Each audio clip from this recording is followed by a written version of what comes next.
Alright, so in this case we are rappelling with the help of a tube shape descending device.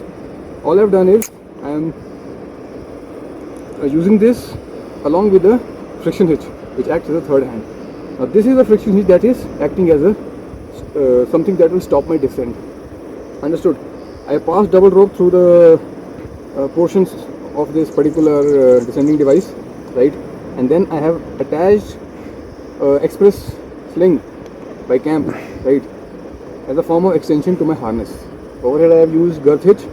Over here I have made a claw hitch, just for the sake of making it little stable, right?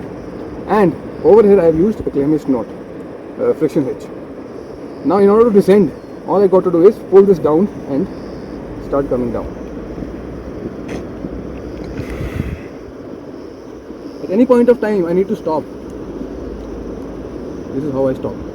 Now the weight is held by a friction hitch.